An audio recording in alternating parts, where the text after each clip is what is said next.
मैं doctor Firoz Alam, LNT college, department of commerce, assistant professor.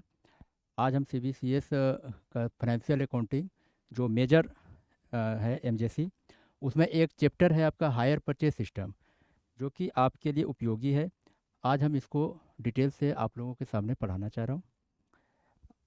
Hire purchase system में, जिसमें आप जानते हैं कि हायर परचेज सिस्टम किराया क्रय पद्धति है। अब इसे किराया नाम क्यों दिया गया है? सपोज कीजिए कि अब आपके पास एक मोटरसाइकिल खरीदना है या फिर आपको बड़ी कार खरीदना है, और आपके पास सपोज करें कि इनसफिशिएंट कैश है, कैश आपके पास नहीं है। तो आपके पास जब कैश नहीं है तो आप उस चीज़ को कैसे परचेज करेंगे? आपको उपयोगी है कि हमें यूज करना है, तो ये हायर परचेज सिस्टम आपको इनसफिशिएंट कैश अगर आपके पास है फिर भी आप उस चीज़ को आप परचेज कर सकते हैं। तो ये हमको एक सुविधा देता है कि आपके पास अगर कैश कम भी है तो आप इस चीज़ को परचेज कर सकते हैं। सपोज करें यहाँ पे एक ए है और ये बी है। यहाँ पे दो पार्टी होता है, एक परचेजर होता है जिसको हम लोग कहेंगे परचेजर, और ये सेलर, या इसको हम लोग क्या बोलते हैं, वेंडर भी। यहाँ पे आपका गुड्स है। सपोज करो गुड्स में आपके पास स्कूटर है, ठीक है, ओके। अब स्कूटर का रेट आपको 70,000 है। सपोज आपके पास 70,000 कैश नहीं है और आप इस चीज़ को परचेज करना चाहते हैं, ठीक है। तो ये हायर परचेज आपको एक फैसिलिटी देगा कि आप कुछ पेमेंट दे दीजिए और आप स्कूटर को लेकर के जा करके आप इसको आप यूज कर सकते हैं। तो इसको आप कैसे करेंगे कि आप सपोज करें कि आप थोड़ा सा अमाउंट आपने पेमेंट कर दिया। सपोज करो कि इसका रेट कितना है, 70,000, ठीक है। 70,000 में आप इसको 20,000 पेमेंट कर दिए, कितना बच गया रिमेनिंग, 50,000, ठीक है। ये 20,000 पेमेंट करने के बाद सेलर आपको क्या कर दिया, स्कूटर आपको दे दिया, ठीक है। और जब स्कूटर दे दिया तो आप स्कूटर को क्या कर रहे हैं, यूज कर रहे हैं, ठीक है। स्कूटर आपके लिए क्या हो गया, स्कूटर आपके लिए एक एसेट्स हो गया, ठीक है। और सेलर के लिए जो स्टॉक में था, मान के चलिए इसके लिए स्कूटर क्या था, स्टॉक में था, इन्होंने आपके सामने क्या कर दिया, सेल कर दिया, ठीक है। तो सेलर का क्या हो गया, सेल इंक्रीज कर गया। आपके पास सफिशिएंट कैश नहीं था, आपके पास एसेट्स आ गया, आपके पास गुड्स आ गया, और आप इस चीज़ को क्या है, आराम से आप इसको यूटिलाइज कर रहे हैं। मात्र आपने कितना पेमेंट किया है, मात्र 20,000। रिमेनिंग जो आपका 50,000 रुपीज़ बच जाता है, इसको उन्होंने क्या कहा कि आप इसको पेमेंट कैसे करेंगे, इंस्टॉलमेंट आपके साथ हम दे देते हैं, आप थोड़ा थोड़ा करके आप इसको पेमेंट करें। सपोज करें कि आप 5,000 रुपीज़ आपने बोला कि 5,000 रुपीज़ आपको हम इंस्टॉलमेंट में पेमेंट करेंगे। तो 5,000 रुपीज़ करके आप कितना इंस्टॉलमेंट देंगे, 10, तो हो जाएगा कितना, 50,000, ओके। 50,000 जब आप देने की बात करेंगे तो ये सेलर कहेगा कि हम आपको इंस्टॉलमेंट जब बनाएंगे तो हम 10 इंस्टॉलमेंट नहीं बनाएंगे, कितना बनाएंगे, 12 इंस्टॉलमेंट। तो 12 इंस्टॉलमेंट जब आप बनाएंगे तो कितना आपका पेमेंट हो जाएगा, 5,000 इंटू 12, यानी 12×5 = 60,000, ठीक है। 60,000 ये प्लस 20,000 आपने डाउन पेमेंट किया, तो टोटल हो गया कितना आपका, 80,000 रुपीज़, ओके। बट आपका कॉस्ट कितना था, 70,000। तो आपको देना कितना था, यहाँ पे बचा उनका कितना, 50,000, लेकिन जब इंस्टॉलमेंट हो रहा है तो आपका हो रहा है कितना, 60,000 रुपीज़। तो इट मीन्स कि ये 10,000 रुपीज़ आपका क्या हो गया, एक्स्ट्रा आपको लगे, यानी कि आपको हायर हो गया, यानी कि इसको आप इंटरेस्ट बोले, यानी आप 10,000 रुपीज़ आप क्या पेमेंट कर रहे हैं इंस्टॉलमेंट में। अगर आपने परचेज किया किसी गुड्स को तो 10,000 रुपीज़ आपका क्या हो रहा है, एक्स्ट्रा आपको इंटरेस्ट पेमेंट करना पड़ रहा है। ओके, अब सपोज करें, अब मैं आपको एक फिगर बता रहा हूँ।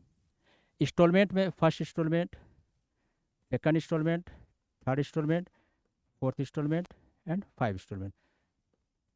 ऐसे आपका इंस्टॉलमेंट कितना तक जाएगा, 12 तक जाएगा।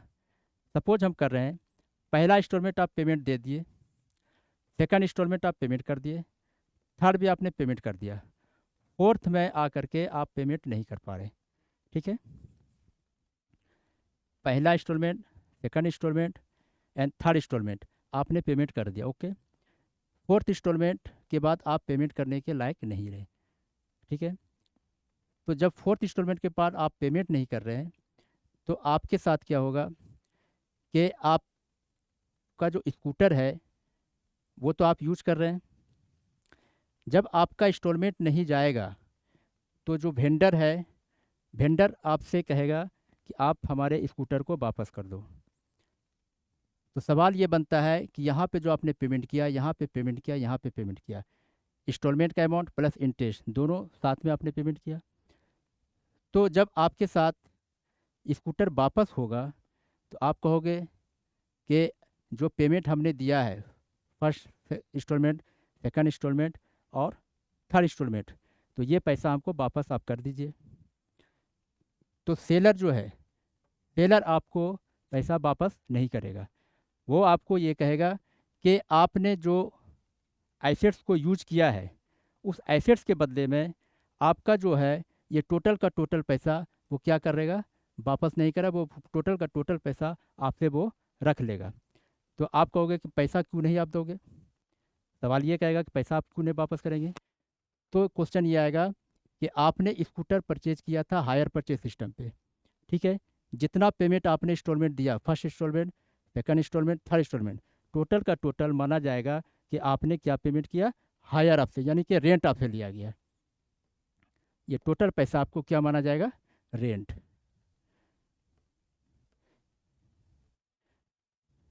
क्योंकि जब आप हायर परचेज सिस्टम से किसी भी एसेट्स को परचेज करते हैं तो एसेट्स तो आपको मिल जाता है, आप उस चीज़ को यूटिलाइज करते हैं, लेकिन एसेट्स का पोजीशन आपको नहीं मिलता है, यानी कि आपको ऑनरशिप नहीं मिलता है। ऑनरशिप किसके पास है, वेंडर के पास है, यानी सेलर के पास है। एसेट्स आपको दिया गया यूज करने के लिए, जितना आप एसेट्स को यूज किए हैं, जब तक का आपका यहाँ पे इंस्टॉलमेंट पेमेंट हुआ है वो आपको रेंट माना जाएगा। ये आपको तब ऑनरशिप ट्रांसफ़र होगा जब आप लास्ट इंस्टॉलमेंट का पेमेंट कर देंगे, यानी कि आपका लास्ट इंस्टॉलमेंट 12वां होगा।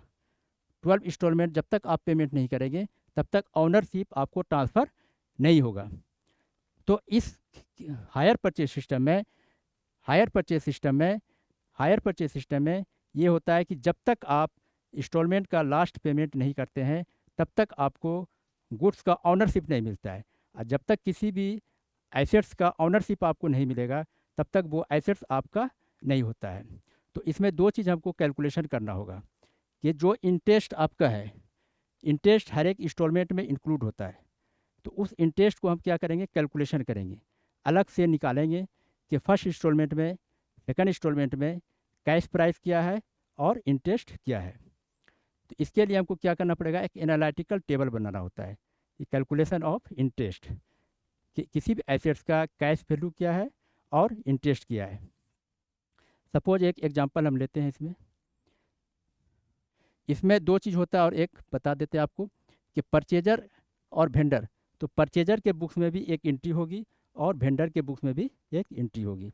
तो एंट्री हम कैसे करेंगे, पहला होगा अगर परचेजर के बुक्स में हम एंट्री कर रहे हैं इन द बुक्स ऑफ परचेजर, तो पहला एंट्री आपको हम बढ़ा रहे हैं कि जब आप एसेट्स को परचेज करेंगे तो एंट्री क्या करेंगे, आपके पास एसेट्स आ रहा है, एंट्री क्या हो गया, डेबिट व्हाट कम्स इन, पहला कॉन्सेप्ट है अकाउंटिंग का। तो आप इसको क्या करेंगे, assets account debit to cash या बैंक, आपके पॉकेट से क्या जा रहा है, कैश या बैंक जा रहा है, चाहे आप चेक से पेमेंट करेंगे तो बैंक लगाएंगे और कैश में पेमेंट करेंगे तो कैश लगाएंगे। और आपके पास आ क्या रहा है, एसेट्स आ रहा है, गुड्स आ रहा है। तो पहला एंट्री होगा क्या, assets account debit to cash या बैंक। ठीक है। दूसरा एंट्री होगा जितना आप डाउन पेमेंट कर रहे हैं, पहला एंट्री उसी में हो गया। दूसरा एंट्री होगा कि जब आपका इंस्टॉलमेंट का ड्यू डेट आएगा, तो एक आएगा एंट्री ड्यू डेट के समय, तो ड्यू डेट में आप एंट्री करेंगे। Second entry, assets account debit, interest account debit to hire vendor account. पैसा किसको लेना है, हायर वेंडर को, यानी सेलर को लेना है। तो सेलर को यहाँ पे क्या करेंगे, क्रेडिट करेंगे। तो एंट्री क्या पास करेंगे, second entry, assets account debit, interest account debit to hire vendor account. दूसरा एंट्री, जब ड्यू डेट का आपने एंट्री पास कर दिया, अब पेमेंट की बात आएगी। जिस डेट में आपका पैसा अकाउंट से कटेगा, पेमेंट किसको मिलना है, वेंडर को, यानी कि सेलर को। तो सेलर को हम क्या करेंगे, डेबिट करेंगे। क्या एंट्री पास करेंगे, वेंडर अकाउंट डेबिट, यानी hire vendor account debit to cash या बैंक। हमारे पॉकेट से कैश जा रहा है, ठीक है, या चेक से पेमेंट करेंगे तो बैंक जा रहा है। एंट्री क्या हो गया, तीसरा पेमेंट की एंट्री करेंगे, क्या, hire vendor account debit to cash या बैंक। तीसरा एंट्री के बाद चौथा एंट्री में हम रुकेंगे। चौथा एंट्री क्या हो गया, जिस एसेट्स को आपने परचेज किया है, उस एसेट्स को जब हम यूज करते हैं साल भर के बाद, तो उसमें क्या होता है, डिप्रिसिएट लगता है, यानी कि एसेट्स का वैल्यू डिप्रिसिएट करता है। तो वहाँ पे एक डिप्रिसिएशन की एंट्री हम पास करेंगे। तो डिप्रिसिएशन की एंट्री पास करने से पहले आपको क्वेश्चन में देखना होगा कि क्वेश्चन आपको कह क्या रहा है। डिप्रिसिएशन का कैलकुलेशन है कि डिप्रिसिएशन डायरेक्ट मेथड से यूज हो रहा है या डिप्रिसिएशन का कौन सा मेथड यूज किया जा रहा है। डिप्रिसिएशन कैलकुलेशन करने का दो मेथड है। पहला मेथड है फिक्स्ड बैलेंस मेथड, दूसरा मेथड है डिमिनिशिंग बैलेंस मेथड, जिसको कि हम लोग रिटेन डाउन वैल्यू मेथड भी बोलते हैं। तो जिस मेथड को क्वेश्चन कहेगा उस मेथड को हम यूज करेंगे। अगर क्वेश्चन कुछ नहीं कहता है, क्वेश्चन साइलेंट है, तब फिर आपको वहाँ पे कौन सा मेथड यूज करना पड़ेगा, फिक्स्ड बैलेंस मेथड या फिर डिमिनिशिंग बैलेंस मेथड। तो आपको वहाँ पे डिमिनिशिंग बैलेंस मेथड यूज करना है, note a fixed balance method को यूज करेंगे। अगर आप फिक्स्ड बैलेंस मेथड को यूज करेंगे तो क्वेश्चन आपका गलत हो जाएगा। क्वेश्चन अगर जो इंस्ट्रक्शन दे रहा है तो उसको हम यूज करेंगे, अदरवाइज क्वेश्चन कुछ नहीं कह रहा है तो फिर वहाँ पे क्वेश्चन आता है कि क्या हम यूज करेंगे, कौन सा मेथड को यूज करेंगे। तो वहाँ पे आपको सेकंड मेथड यूज करना है। कौन सा मेथड, डिमिनिशिंग बैलेंस मेथड, या जिसको हम WDB मेथड बोलते हैं। ओके। तो चौथा एंट्री हम करेंगे डिप्रिसिएशन का। हम डिप्रिसिएशन का कैलकुलेशन करेंगे। जो फिगर आएगा फर्स्ट ईयर का डिप्रिसिएशन का फिगर, उस फिगर को हम क्या करेंगे, एंट्री पास करेंगे। तो पहला एंट्री डाउन पेमेंट का हो गया, दूसरा ड्यू का हो गया, तीसरा पेमेंट का। अब चौथा में आएंगे, डिप्रिसिएशन का एंट्री पास करेंगे। तो डिप्रिसिएशन का एंट्री जब पास करेंगे तो डिप्रिसिएशन मेरे लिए क्या है, लॉस है। पहला एंट्री क्या करेंगे, depreciation account debit to assets account. Assets का वैल्यू डिक्रीज होगा।